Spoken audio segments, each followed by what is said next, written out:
Praise the lord. యేసుక్రీస్తు నామములో మీ అందరికీ శుభములు తెలియజేస్తూ ఉన్నాను.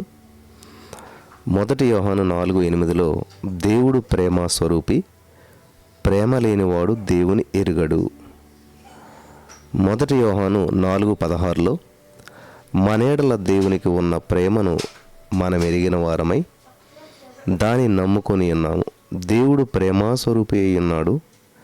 ప్రేమ యందు నిలిచిండువాడు దేవుని యందు నిలిచిన్నాడు, దేవుడు వాని యందు నిలిచిన్నాడు. స్తోత్రం దేవా సర్వోన్నతుడ. ఈరోజు ఈ యొక్క వాక్యపు వెలుగులో మమ్మల్ని నడిపించి బలపరిచి కృప చూపించమని యేసు నామములో ప్రార్థించిన మేము పొందుకొని ఉన్నాం తండ్రి, ఆమేన్.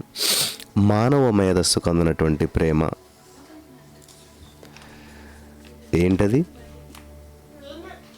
అలనాటి ఆదిమ మానవుడైనటువంటి ఆదాము నుంచి ఈనాటి ఆధునిక మానవులమైన మనందరికీ అర్థం కాని అత్యద్భుతమైనటువంటి మరి మధురమైనటువంటి తీయని పదమే ఈ ప్రేమ. తెలుగులో దీనికి 2 అక్షరాలు ఉన్నాయి. ప్రస్తుత ప్రపంచ భాష అయినటువంటి మరి ప్రపంచంలో అందరికీ తెలిసినటువంటి భాష ఇంగ్లీష్. ఇందులో LOVE లవ్ అంటే 4 అక్షరాలు ఉన్నాయి. తెలుగులో 2, ఇంగ్లీష్లో 4. అయినా సరే సర్వమానవాళిని ముప్పు తిప్పలు పెడుతూ ఎన్నో సాధక బాధకాలకు కారణమవుతుంది ప్రేమ. ప్రేమ అనే పదం వినపడగానే దీని పరమార్థం తెలియకపోయినా కానీ చిన్నపిల్లలు మొదలుకొని పండు ముసలివారి వరకు లేచి కూర్చొని ఊహల్లో తేలియాడతారు. కరుడుగట్టినట్టు రాక్షసు లాంటి వారైనా సరే కనీసం ఒక్కరి ప్రేమకైనా సరే పొందాలని ఆశపడతారు. నాటి నుంచి నేటి వరకు ఎంతోమంది ప్రేమికులను అడిగితే ప్రేమ ఎంత మధురమో అంతకన్నా భయంకరమైన విషయం అని చెప్తూ ఉంటుంటారు. ప్రతి మనిషి మరి లింగ భేదం లేకుండా, అంటే స్త్రీ పురుషుడని భేదం లేకుండా తన జీవితంలో ఎప్పుడో ఒకప్పుడు ప్రేమను గురించి మాట్లాడినటువంటి వారే, మరి ఏదో రకమైనటువంటి ప్రేమలో పడినటువంటి వారే మనకు కనిపిస్తారు. కొంతమంది దేశాన్ని ప్రేమిస్తానంటారు, ఇంకొంతమంది ప్రకృతిని ప్రేమిస్తూ ఉంటుంటారు, కొంతమంది జర్నీస్ ప్రయాణాలను ప్రేమిస్తారు, కొంతమంది సాహస కార్యాలను ప్రేమిస్తారు, కొంతమంది ఒక కళాఖండాన్ని ప్రేమిస్తారు, కొంతమంది ఒక జంతువుని ప్రేమిస్తారు, కొంతమంది ఒక వ్యక్తిని ప్రేమిస్తారు, కొంతమంది కార్లు ప్రేమిస్తారు, మోటార్ సైకిల్ ప్రేమిస్తారు, కొంతమంది ఇంటిని ప్రేమిస్తారు, కొంతమంది ఇంట్లో ఉన్న వస్తువులను ప్రేమిస్తారు, కొంతమంది దుస్తులను ప్రేమిస్తారు. ఆడవాళ్ళు అయితే కొంతమంది నగలు ఆభరణాలను ప్రేమిస్తారు, కొంతమంది తిండిని ఇష్టపడతారు, ఆస్తిని అంతస్తుని, కొంతమంది పదవులను ప్రేమిస్తారు. మరి కొంతమంది అయితే వారి కులం అంటే వారికి ఎంతో ప్రేమ. కొంతమందికి మత పిచ్చి ఉంటుంది, మతాన్ని ప్రేమిస్తారు. ఇంకా ఇలా చాలామంది కనబడినటువంటి దేవుణ్ణి ప్రేమించామని చెప్పినటువంటి మరి చెప్తున్న వారే అనగా అందరూ ఏదో రకంగా ప్రేమను గురించి ఇప్పటికీ తమ యొక్క ఇష్టాన్ని లేదా తమ యొక్క మనోభావాలను చెప్తున్నటువంటి వారే కదా, మనందరికీ కూడా తెలుసు. కొందరికి ప్రేమే జీవితం కూడా. మేము ప్రేమలో ఎప్పుడూ పడలేదని చెప్పేవారు చాలా వరకు అబద్ధికులని అర్థం చేసుకోవాలి, లేదా మనసు లేని మనుషులని మనం గ్రహించాలి. దేవుని స్వరూపంలో దేవుని ఆత్మను పంచుకుని పుట్టిన ప్రతి వారు ఎవరో ఒకరిని లేదా దేన్నో ఒకదాన్ని ఎప్పుడో ఒకప్పుడు ఖచ్చితంగా ప్రేమించి తీరుతారు. ప్రేమించే గుణం లేదంటే వారి శరీరంలో, అంటే వారి మెదడులో ఏదో ఒక లోపం ఉందని చెప్పొచ్చు అనమాట. చివరికి శారీరకంగా లోపం ఉన్నటువంటి హిజ్రాల్లో, అంటే కొజ్జాలు అంటారు కదా, వారిలో కూడా శరీర సంబంధమైనటువంటి ప్రేమ ఉంటుంది కదా. లేకపోతే ఈ జగమంతా ప్రేమమయం అనేటువంటి సామెత లేక నానుడి పుట్టి ఉండేటువంటిది కాదు కదా.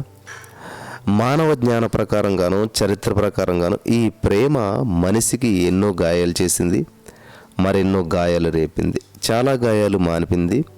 ఇప్పటి వరకు ఎన్నో కులాలను, మతాలను, జాతులను, రాజ్యాలను, వంశాలను సర్వనాశనం చేసింది ప్రేమ.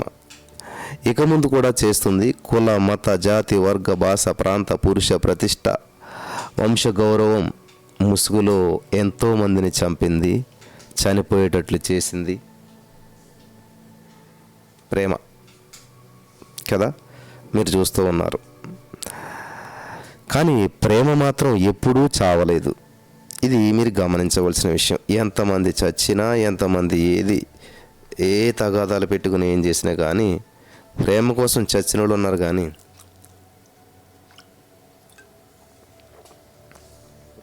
ప్రేమ చచ్చిపోయింది అని అనటానికి ప్రేమ ఎప్పుడు చావలేదు.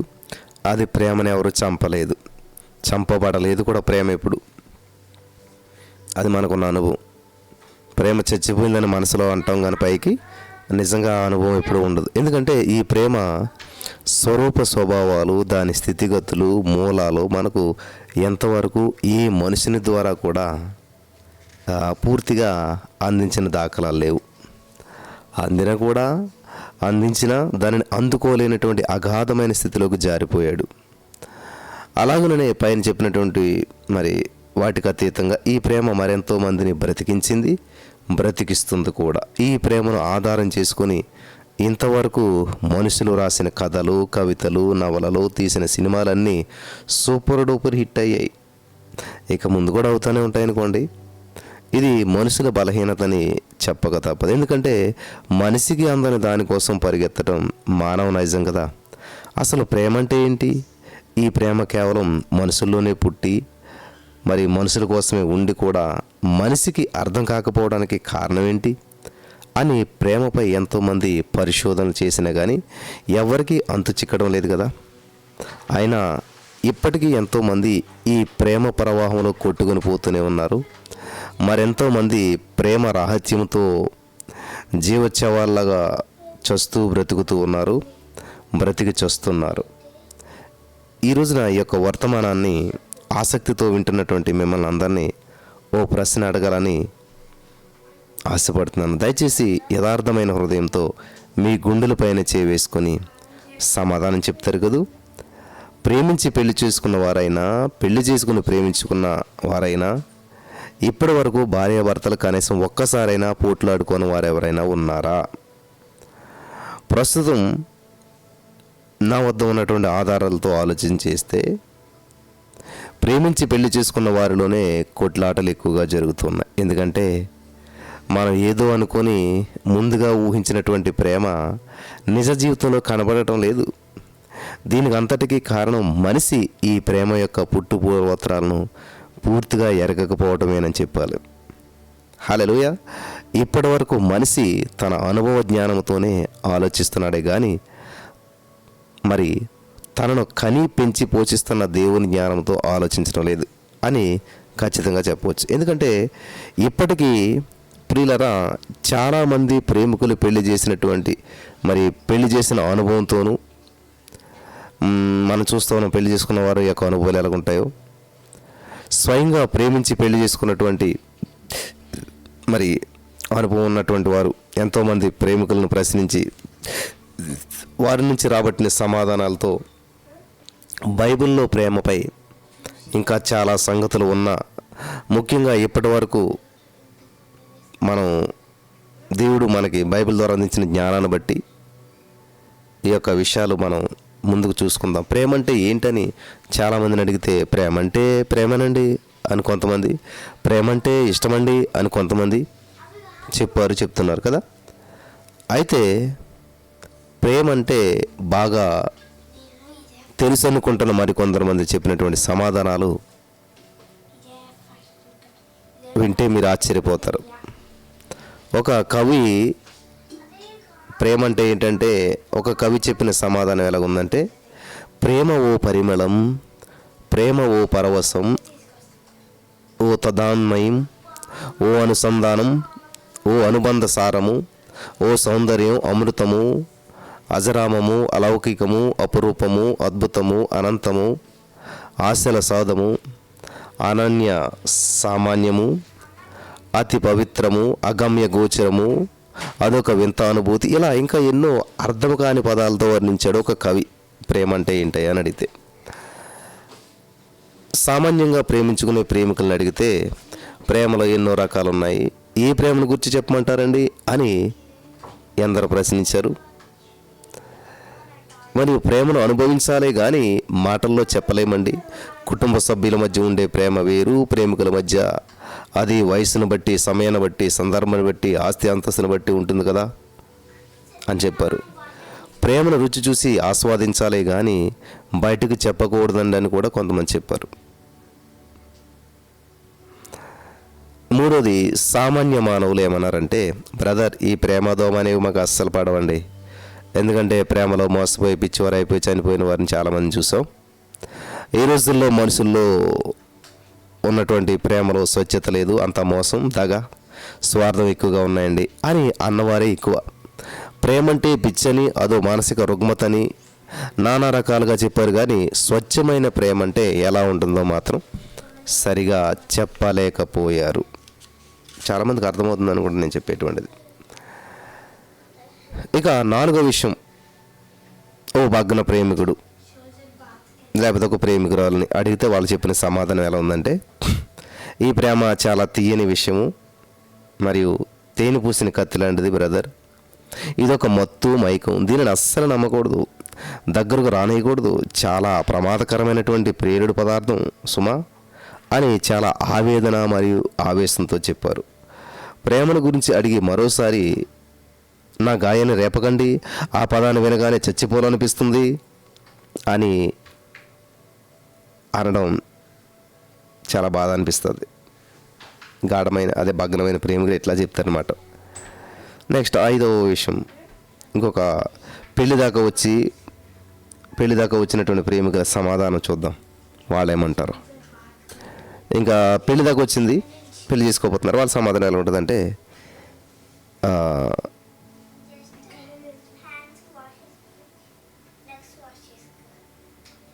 ప్రేమించుకున్నవారు ఇంకా పెళ్లి చేసుకునే టైంలో వచ్చినప్పుడు వాళ్ళు ఏమంటారంటే, మాకు వయసు వచ్చింది, మేము ప్రేమించుకున్నాం కాబట్టి పెళ్లి చేసుకోవాలనుకుంటున్నాం, కానీ కులము, గోత్రము, ప్రాంతము, ఆస్తి, అంతస్తులు ఇవన్నిటిని బట్టి మా తల్లిదండ్రులు, బంధువులు, కుల పెద్దలు ఒప్పుకోవడం లేదండి. మరి ఏం చేద్దాం పాస్టర్ గారు, మీరైనా పెళ్లి చేయండి, మీరు కాదంటే మేము రిజిస్టర్ ఆఫీస్లో ఏ టెంపుల్లోనే చేసుకుంటామని అంటుంటారు చాలామంది. వారి భావాన్ని బట్టి ఆలోచిస్తే దేవుడు అంటే, చర్చ్ అంటే మాకు ఇంకా కాస్త భయము భక్తి ఉన్నది అన్నట్టుగాను ఒక రకమైన తెగింపుతో మనల్ని బెదిరిస్తున్నట్లుగాను ఉంటుంది. మనం కాదంటే తప్పకుండా బయటనే ఆర్య సమాజంలోనైనా చేసుకుని తీరుతారు కూడా. ఇలా అడిగిన వారిని చాలామంది తల్లిదండ్రులు, బంధువులు అందరూ తిట్టి లేదా కొట్టి పంపుతారు. కొందరు పాస్టర్లు మేము ఇలాంటివి చేయమని చెప్తుంటారు, కానీ ఇలాంటి ప్రేమ పెళ్ళిళ్ళు చేసుకోవడానికి వచ్చిన వారిని వదలకుండా కొన్ని ప్రశ్నలు వేసి కౌన్సిలింగ్ ఇస్తూ ఉండాలి. అలాంటి వారి నుంచి రాబట్టినవి వారు అనుకున్న కొన్ని నిజాలను మీకోసం నేను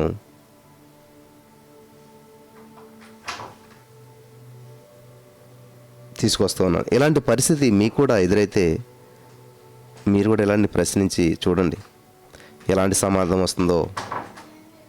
మరి నేను చెప్పింది ఎంతవరకు నిజమో ఒకసారి మీరు చెప్పగలుగుతారు. నెంబర్ 1, తన ప్రేమికురాలని బయట నిలబెట్టి వచ్చినటువంటి ఒక ప్రేమికుడిని ప్రేమ అంటే ఏంటి అని అడిగామనుకోండి, అప్పుడు ఆ ప్రేమికుడు ఏమంటాడు తెలుసా? జరిగిన సంఘటన, ప్రేమ చాలా అందమైనది, లవ్ ఈజ్ బ్యూటిఫుల్ అని అన్నాడు. ఈ సమాధానం కేవలం సినిమాల్లోనూ, కథల్లోనూ, నవల్లోనూ ఉన్నదే తప్ప బైబిల్లో లేదు. కాబట్టి ఆ అమ్మాయిని పిలవమని చెప్పి ఈ సేవకుడు అన్నాడు. అమ్మాయిని చూసాక అప్పుడు అర్థమైంది, ఎందుకంటే ఆ అమ్మాయి చాలా అందంగా ఉంది.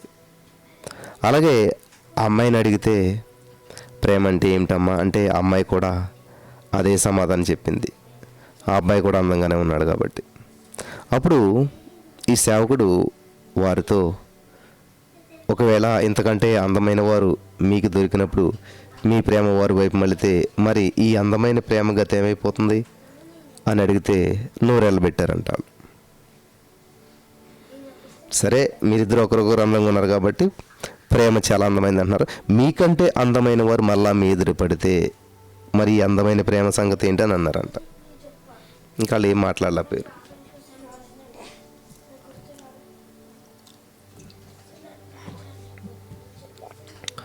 సినిమాలు, కథలు వేరు, జీవితాలు వేరు. ఇలా పైన కనపడే అందమే ప్రేమ అనుకుంటే, ఈ అందం కరిగిపోయాక, అనగా వయసు పెరిగిపోయాక, మరి పిల్లలు పుట్టాక మీరు అనుకున్న మీకు అర్థమైన ప్రేమ పరిస్థితి ఏంటి అంటే ఆలోచనలో పడ్డారు. 20-30 ఏళ్ళ పెంచి పోషించి ఈ అందమైన శరీరాన్ని మీకు ఇచ్చి ఎంతో అల్లారుముద్దుగా చూసుకొని మీ మీద ఎన్నో ఆశలు పెట్టుకొని పెంచుకున్న తల్లిదండ్రులను ఎదిరించి ప్రేమికుల పరిస్థితి ఏంటి? అలా ఎదిరించిన వారి పరిస్థితి ఏంటి? పై అందాన్ని ఆకర్షణ అంటారే కానీ ప్రేమ అనరు అనే విషయాన్ని వారు గ్రహించే స్థితికి మనం ఇకనైనా తీసుకురావాలి. నెక్స్ట్ ఇంకొకటి, మన ఆంధ్రప్రదేశ్లోనే అనేక ప్రాంతాల్లో ప్రేమించి పెళ్లి చేసుకున్న వారున్న ఒక జంటను చూసి బహుగా ఆశ్చర్యపోయి ఒక సేవకుడు అడిగాడంట, ప్రేమ అంటే ఏంటి అని అడిగాడంట. ఎందుకంటే వారిలో అమ్మాయి మరి వికలాంగురాలు, అబ్బాయి చాలా బాగున్నాడు. అబ్బాయితో ఈ పాస్టర్ గారు అన్నారంట, ఏం బాబు, చాలామంది అందంగా ఆకర్షణీయంగా ఉన్నటువంటి వారిని చేసుకుంటారు, నీవు ఈమెలో ఏమి చూసి పెళ్లి చేసుకున్నావయ్యా అని అడిగితే, అలాగే అమ్మాయిని కూడా ప్రశ్నించారంట. అప్పుడు అబ్బాయి ప్రేమికుడు అన్నాడంట, ప్రేమ గుడ్డిది సార్, లవ్ ఈజ్ బ్లైండ్ అని అన్నాడాయన. ప్రేమ గుడ్డిది అన్నాడాయన. ఆ అమ్మాయి అంటది ప్రేమికురాలు, మా ఆయన హీఈస్ గ్రేట్, చాలా గొప్పవాడు సార్ అంది. నేను అడిగింది ప్రేమ గురించి అయితే వాళ్ళ ఆయన గొప్పవాడని చెప్పింది. అంటే ఆమె పరిస్థితిని మనం అర్థం చేసుకుని తీరాలి. అప్పుడు వారితో ఈ సేవకుడు అన్నాడు, ఈ గుడ్డి ప్రేమకు మధ్యలో కళ్ళు వస్తే అప్పుడేం చేస్తారు అన్నాడంటే పాస్టర్ గారు. ఈ గుడ్డి ప్రేమకు కళ్ళు వస్తే కొన్నాళ్ళకి పరిస్థితి ఏంటి అంటే సమాధానం చెప్పలేక బిత్తరపోయారంట. ఎందుకంటే ఈ మధ్యన చాలా కేసులు ఇలాగే జరుగుతూ ఉన్నాయి. వయసు మోజులో పడి లేదా ఆకర్షణలో పరిగెత్తి ఎవరిని లెక్క చేయకుండా కళ్ళు మూసుకొని గుడ్డిగా నమ్మి పెళ్లి చేసుకొని ఆ తర్వాత దెబ్బతింటున్నటువంటి వారు చాలామంది ఉన్నారు. అందుకే కదా బాగా ఆలోచించమంటున్నారు. ఇలాంటప్పుడు అస్సలు తొందరపడకూడదు, చాలా జాగ్రత్తగా ఉండాలి సుమా, లేకుంటే బ్రతుకు బజారు పాలైపోతుంది, ఎంతో భయంకరంగా మారుతుంది. చాలా అద్భుతమైన విషయాలు ఇవన్నీ జాగ్రత్తగా వినాలి ప్రియులారా. మానవ మేధస్సుకు అందని ప్రేమ. నెక్స్ట్, రాయలసీమ ప్రాంతంలో ఇలాగే మరీ ఇష్టపడి పెళ్లి చేసుకున్నటువంటి మరో విచిత్రమైన ప్రేమ జంట కనబడ్డారంట ఒక పాస్టర్ గారికి.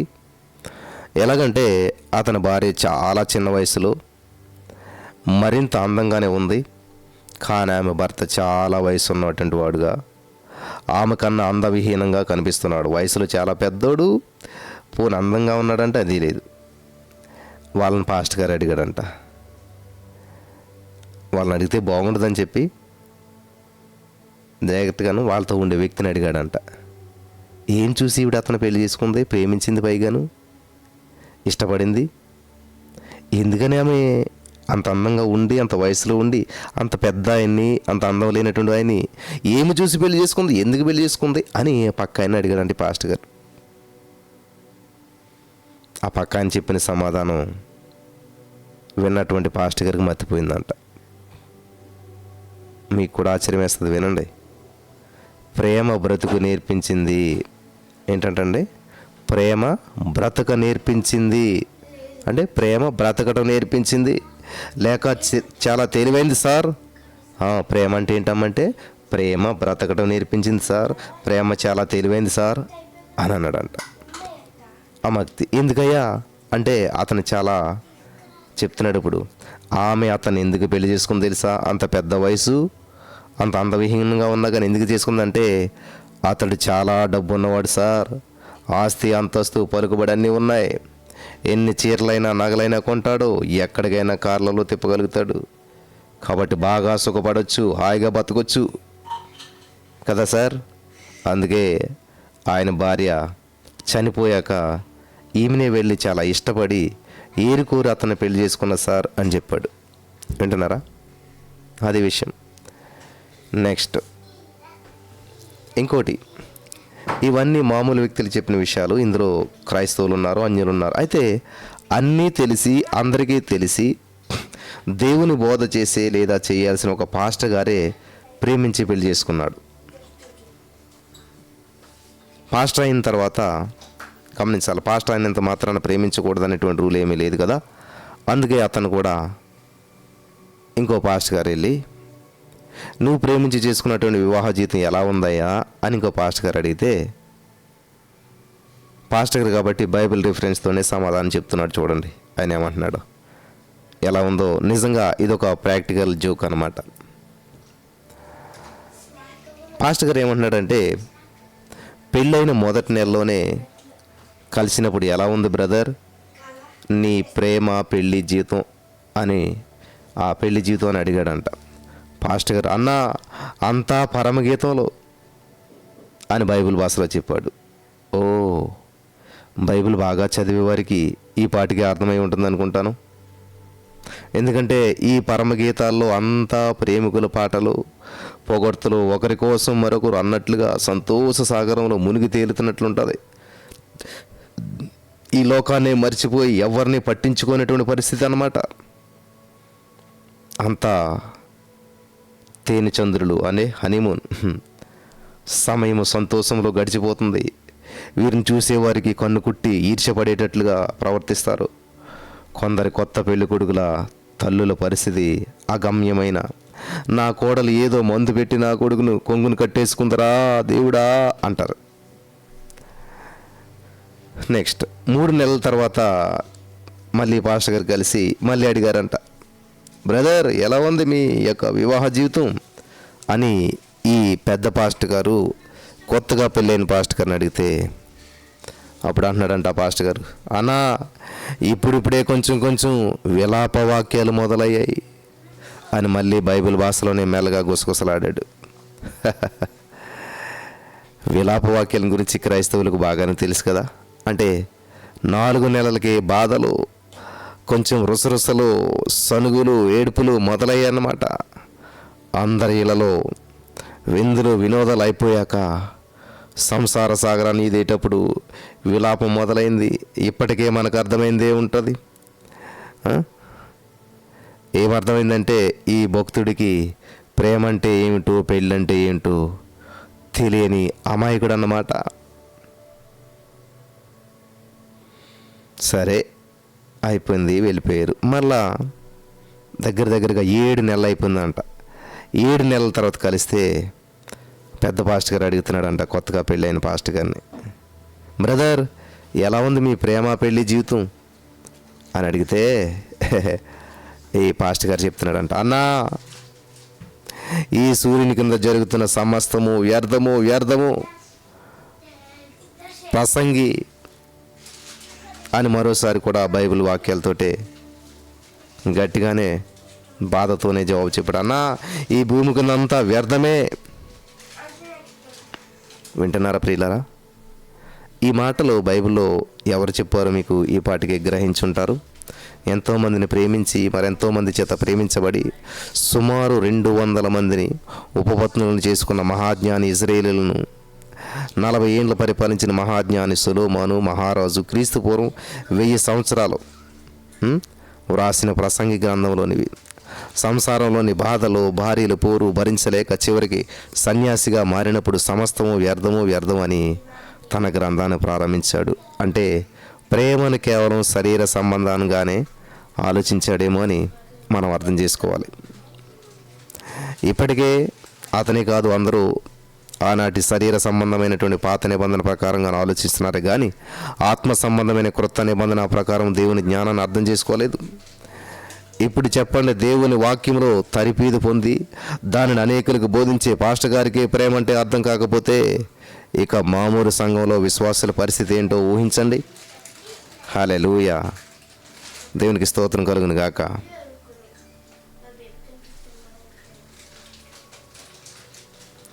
అందరూ క్రైస్తవులు ప్రతి ఏటా క్యాలెండర్ వేసినట్లే ప్రియులరా, మరి చాలామంది బైబిల్ కాలేజీ చర్చ్ తరపున మరి క్యాలెండర్స్ వేస్తారు. అందులో మన అలవాటు ప్రకారం దేవుని వాక్యాన్ని ప్రింట్ చేస్తాం. అదే మన మూలవాక్యం, నిన్ను వలే నీ పొరుగువాని ప్రేమించుము, గలతీ 5:13. ఒక పాస్టర్ గారు ఈ క్యాలెండర్ని వాళ్ళ ఫ్యాక్టరీలో పనిచేసేటువంటి ఒక వ్యక్తికి ఇచ్చాడంట. అది తీసుకుని అందులో ఉన్నటువంటి వాక్యాన్ని చదివాక ఒక అనుమానాన్ని లేవనెత్తాడు ఆయన. అది కొంటిగా అడిగాడో లేక నిజంగా అనుమానంతో అడిగాడో ఆ క్యాలెండర్ తీసుకున్నటువంటి కార్మికుడు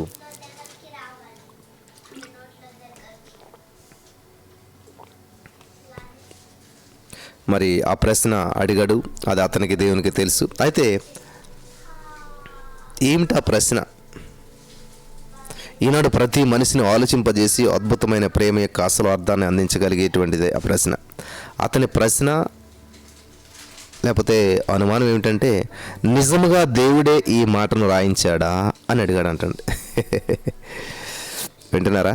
నిన్ను వలెని పొరుగువాని ప్రేమించు అని గలతీ 5:13 ఉన్న మాట నిజంగా పరిశుద్ధాత్మ ప్రేరేపణతో పౌలు గారి మాట రాశాడా, నిజంగా దేవుడు రాయించాడా అని అడిగాడంట. అప్పుడు పాస్టర్ గారు, అవునయ్యా, పరిశుద్ధ గ్రంథంలో నిజమైన దేవుడి యొక్క వాక్యాన్ని మనుషులందరి జీవ గ్రంథం అనేటువంటి బైబిల్ చెప్పింది ఈ ఆజ్ఞ అని చెప్పాడంట. అప్పుడు అతను పాస్టర్ గారి వైపు చూసి ఒకలా చూస్తూ, అయితే నా భార్యను ప్రేమించిన రీతిగా నా పొరుగువాడైన అనగా నా పక్కింటి వాడి భార్యను కూడా ప్రేమిస్తే దేవుడు ఊరుకుంటాడా అని అడిగేసరికి ఈయనకి మతిపోయిందంట. వింటున్నారా?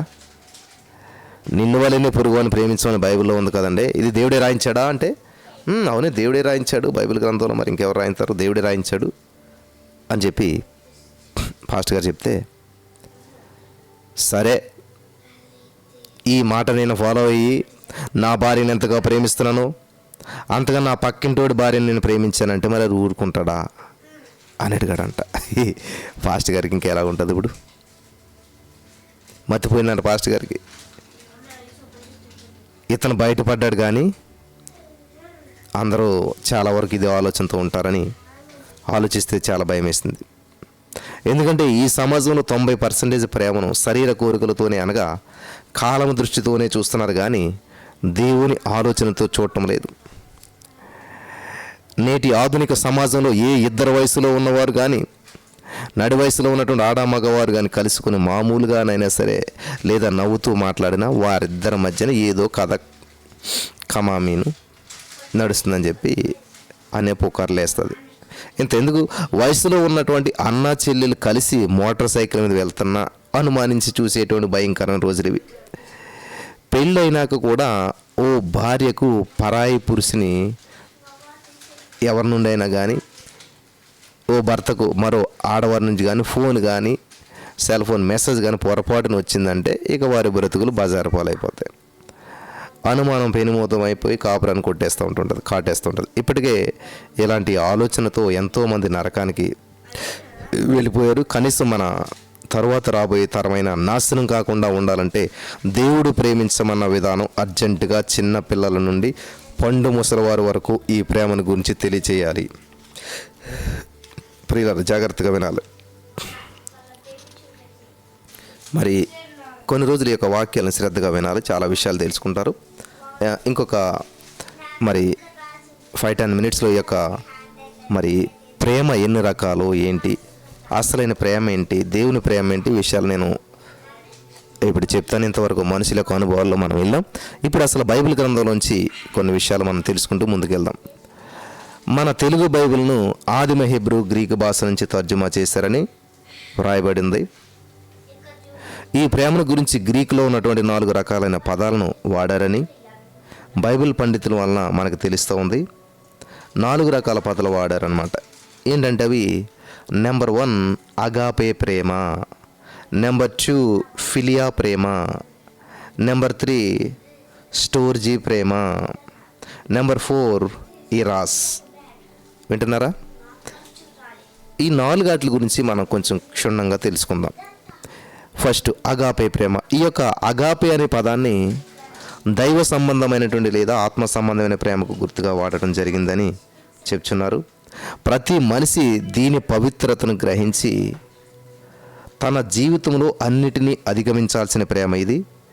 దీనిని మామూలు మానవుడు తన సొంత శక్తి చేత సంపాదించలేడని బైబిల్ గ్రంథం కూడా మనకు చెప్పింది. ఇది దేవుని ఆత్మ మూలంగా పుట్టిన వారికే సాధ్యమవుతుంది. 1 యోహాను 4:7. ఈ అగాపే ప్రేమను కలిగినటువంటి భార్యాభర్తలు మాత్రమే జీవితంలో ఉన్నటువంటి ప్రతి క్షణమును ఏక శరీరులుగా ఉంటారు. హల్లెలూయా. అగాపే ప్రేమ అంటే అన్కండిషనల్ లవ్. కండిషన్స్ ఉండవన్నమాట ఇందులో. నువ్వు ఇలా చేస్తే నేను అలా చేస్తాను, నువ్వు మంచిగా ఉంటే నేను మంచిగా ఉంటాను, నువ్వు ప్రేమిస్తే ఇది కాదు. అగాపే ప్రేమ అంటే ఏంటంటే అన్కండిషనల్ లవ్. హల్లెలూయా. నెక్స్ట్ రెండవది ఫిలియా ప్రేమ అంటే ఏంటంటే, ఈ ఫిలియా అనే పదాన్ని ఇరువురు అంటే ఆడమగల మధ్య ఉండే అనురాగము, ఆప్యాయత, స్నేహ బంధానికి గుర్తుగా వాడడం జరిగిందని బైబిల్ చరిత్ర మరియు బైబిల్ డిక్షనరీ గ్రంథాల్లో చూడవచ్చు. వివాహ బంధంలో ఇద్దరి ఆత్మలను కట్టి పడవేసేటువంటి శక్తి కలిగినటువంటి ప్రేమను సూచిస్తుంది ఈ ఫిలియా. అయితే కొన్నిసార్లు స్వార్థంతో శరీరాన్ని అనుభవించాలనే దృష్టి కలిగి ఉంటుంది, గనుకనే పవిత్రమైనదిగా చెప్పబడలేదు ఫిలియా ప్రేమ. ఓకే. మూడవది ఏంటంటే స్టోర్జీ. ఈ స్టోర్జీ అనేటువంటి ఈ మాటను తల్లిదండ్రులు పిల్లల మధ్య ఉండే ప్రేమకు, రక్త సంబంధుల మధ్య ఉండాల్సినటువంటి మరి ఆ యొక్క భావ సంబంధాలకు గుర్తుగా వాడారని చెప్పబడింది. ఇది వ్యక్తిని బట్టి, వ్యవస్థను బట్టి, అవసరాన్ని బట్టి, సమయాన్ని బట్టి, సందర్భాన్ని బట్టి ఆధారపడి దీని యొక్క అర్థాలు మారిపోతుంటుంటాయి. అర్థమైందా? నెక్స్ట్ నాలుగోది ఇరోస్. గ్రీకు భాషలో ఇరాస్ అనేటువంటి ఈ మాటను కూడా గ్రీకుతో పాటు దాదాపు అన్ని భాషల్లో బాహ్య సంబంధమైన ప్రేమకు మాత్రమే వాడారు. అనగా శరీర అందము, ఆకర్షణకు సంబంధించినటువంటిది అన్నమాట. అర్థమయ్యేటట్లుగా చెప్పాలంటే కామము, సంయోగ క్రియలకు, ఆ అనుభవం కోసం అర్రులు చాచే ప్రేమ ఇది. ఎల్లప్పుడూ ఇతరుల నుంచి ఏదో ఒకటి పొందాలనేటువంటి దాని మీద ఆలోచించి ఆచరించాలనే ప్రేమ. నాటి నుంచి నేటి వరకు ఉన్నటువంటి మనుషులందరూ కూడా దీనికే బానిసలైపోతూ ఉన్నారు. అలాగే ఈ యొక్క కామం అనే పదం వినగానే అదేదో భయంకరమైనటువంటి తప్పుడు పదం అని చెప్పి ఆలోచనలోకి వెళ్ళిపోతున్నారు. మరోవైపు దీనికి ప్రేమ అనే ముసుగు వేసి ఆనందిస్తూ మోసపోతూ ఉన్నారు. నిజానికి ఈ యొక్క కామ సంబంధమైనటువంటి కోరికలు సహజంగా అందరిలో ఉంటాయి.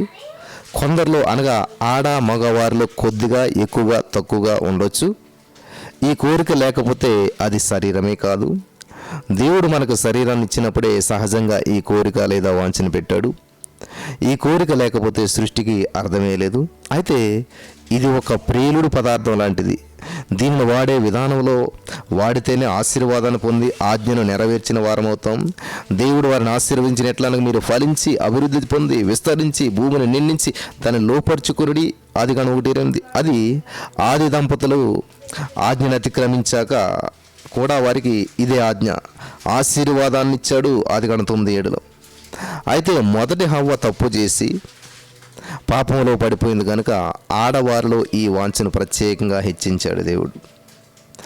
ఆయన స్త్రీతో నీ ప్రయాసమును, నీ గర్భవేదన నేను మిక్కిలి హెచ్చించదను, వేదనతో పిల్లలను కందువు, నీ భర్త ఎడ నీకు వాంఛ కలుగును, అతడు నిన్ను ఏలునని చెప్పిన ఆదికాండం 3:16 దేవుడు. ఈ కామ సంబంధమైనటువంటి కోరికలు మరి ఏవైతే ఉన్నాయో మనుషులనే కాదు సమస్త జీవరాశుల్లో కూడా దేవుడే ఉంచాడు. ఇదే సృష్టి రహస్యము. దీనిని చూసి మనుషులు కూడా జంతువుల్లో ప్రేమ ఉన్నది అని అనుకుంటున్నారు. ఈ కోరిక ఎంతటి భయంకరమైనదంటే ఇది తీరకపోతే మన మనసు దేవుని ఆరాధన మీద కూడా పూర్తిగా లగ్నం కాదన్నాడు దేవుడు 1 కొరింథీ 7:5. ఇలా దేవుని కోరిక లేక చిత్తాన్ని నెరవేర్చే దీనిని సరైన రీతిలో ఉపయోగించుట కొరకే మనుషులకు జ్ఞానము, వివేచన ఇవ్వబడింది.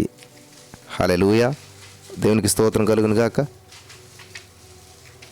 చివరిగా కొన్ని విషయాలు చెప్పి నేను ముగిస్తాను. ఉదాహరణకి ఒక బాంబును కనుగొన్నది బండలను బ్రద్దలు చేసి కొండల్లో బాటలు వేయడానికి అయితే వాటిని ఈ రోజుల్లో దుర్మార్గులు మనుషులను చంపడానికి ఉపయోగిస్తున్నారు. దేవుడు సృష్టించినదైనటువంటి మరి గంజాయిని రోగానికి మందుగాను, చెడుకు మత్తుమందుగాను వాడుతున్నారు. అలాగే దైవ ప్రసాదితమైనటువంటి ఈ శరీర కోరికను మంచిగా ఉపయోగించి ఆనందాన్ని పొంది, అనగా సక్రమైన మార్గంలో వాడుకుని దేవుని చిత్తాన్ని లేదా కోరికని తీరిస్తే పరలోకం చేరతాం. ఎఫెసీ 1:3-4-5-6 వచనాలు. శరీరానికి ఆహారము నీరు ఎంత అవసరమో ఇది కూడా అంతే సుమా. అవసరమైతే పురుషుడు తన తల్లిని తండ్రిని విడిచి తన భార్యను హత్తుకును, వారిద్దరు ఏక శరీరమయ్యుందురు అన్న మాటలో పరమార్థం గ్రహించి తీరాలి. ఆదికాండం 2:23-24లో. కాబట్టి శరీరంలో ఉన్న యొక్క కోరికని ఎంతటి పవిత్రమైందో అంతటి ప్రమాదకారి అని చెప్పి కూడా అర్థమవుతుంది. కాబట్టి దీనిని వాడటంలో చాలా చాలా జాగ్రత్త పడాలి. ఈ యొక్క విషయాన్ని గురించి ఎంతగా ఎందుకు మాట్లాడవలసి వస్తుంది అని అంటే, ఈ యొక్క సెక్స్ లేదా సంభోగం అనేటువంటి పదం వినగానే చాలామంది అదొక అసహ్యమైనటువంటి పదం, ఏదో ఒక పదార్థంగా, ఒక పాపపు పనిగా తలస్తూ ఉన్నారు. అందుకే అప్పుడే పుట్టిన పిల్లలను పాపులుగానే భావిస్తూ మనుషులందరూ జన్మతోనే పాపులని ప్రసంగాలు చేస్తూ ఉన్నారు. భార్యాభర్తలు లేదా మన తల్లిదండ్రుల కలయిక పాపపు పని కాదు, పవిత్రమైన దేవుని కార్యం. భార్యాభర్తలు కాని వారు కలుసుకుంటే అది అక్రమం గనుక అది పాపం. అయితే ఒక స్త్రీ మరొక పురుషుడు వ్యభిచారం చేసినా వారికి పుట్టే మాత్రం పిల్లలు వ్యభిచారులు లేక పాపులు కారు. వారు కూడా దేవుని స్వరూపులు, పవిత్రులే సుమా. ఎందుకంటే గర్భఫలము దేవుడిచ్చి బహుమానం, ఆశీర్వాదం. కీర్తన 127:3-4లో. మరియు దేవుడు నరులను యథార్థవంతులుగా పుట్టించెను, ప్రసంగి 7:29లో. ఉదాహరణకి దావీదు బెత్షెబాలు వ్యభిచారం చేసినా కానీ వారికి పుట్టిన సొలొమోను మహాజ్ఞానిగా దేవుని చేత దీవించబడ్డాడు. చిన్నపిల్లల పరలోక రాజ్యానికి వారసులు కాబట్టి పరిశుద్ధులు, దేవుని లాంటి వారు అని మనం గ్రహించాలి. మనం మట్టివారము, వట్టివారము, నీచులము, దౌర్భాగ్యులు అని ఆలోచిస్తున్నామే కానీ దేవుడైన వాక్యం చేత తిరిగి పుట్టినటువంటి, అనగా బాప్తిసం తీసుకొని దేవుని కుమారులమైనటువంటి దేవుని కుమారుడైన యేసుక్రీస్తును ధరించుకున్న దైవములు అని ఆలోచించడం లేదు. యోహాను సువార్త 10:32, 33, 34 ప్రకారం శరీర ప్రకారంగా ఆలోచిస్తున్నాము కనుకనే ప్రేమను కామముగాను లేక కామమును ప్రేమగానే ఊహించి దేవునికి దూరం అయిపోతున్నాం. ఆత్మ సంబంధంగా ఆలోచిస్తే మనుషులు అప్పుడు ఇప్పుడు ఎప్పుడు జన్మతో పాపులు కారు. మన జన్మకు కారణంగా భావించబడుతున్నటువంటి ఈ యొక్క కామం ఎంత మాత్రం పాపపు కోరిక కాదు. కామకత్వం అనగా విచ్చలవిడిగా వావి వరుస లేకుండా కనబడి వారినల్లా అనుభవించాలనేటువంటి తత్వం పాపమే సుమా.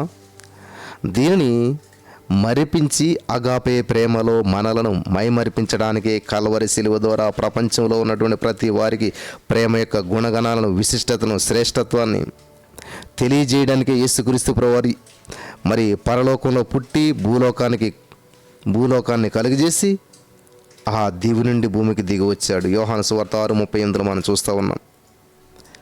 ముగిస్తున్నాను ప్రియులరా.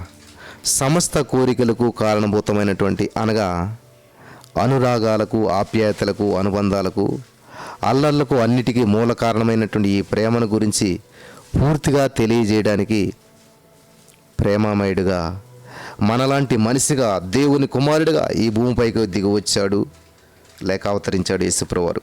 కాబట్టి ఆయన చూపిన మార్గంలోనే ఆ యొక్క మతంలో కాదు, ఆయన వాక్య ప్రకారంగానే చదివి ఆలోచిస్తేనే ప్రేమను గురించి సంపూర్ణంగా అర్థం చేసుకొని, గ్రహించుకొని దాని ప్రకారం నడవగలుగుతాం. కాబట్టి ఇక ఆలస్యం చేయక దేవుని వాక్యము మనుషులందరి జీవగ్రంథమైనటువంటి బైబిల్లోనే చదువుదాం. హల్లెలూయా. అది అసలైనటువంటి ప్రేమ, అగాపే ప్రేమ, అన్కండిషనల్ లవ్. దేవుని యొక్క ప్రేమను అర్థం చేసుకుని దాని ప్రకారం జీవించడానికి పరిశుద్ధాత్మ దేవుడు ఇక్కడ ఉన్న వారందరికీ సహాయం చేసి నడిపించి బలపరచును గాక. ఆమెన్.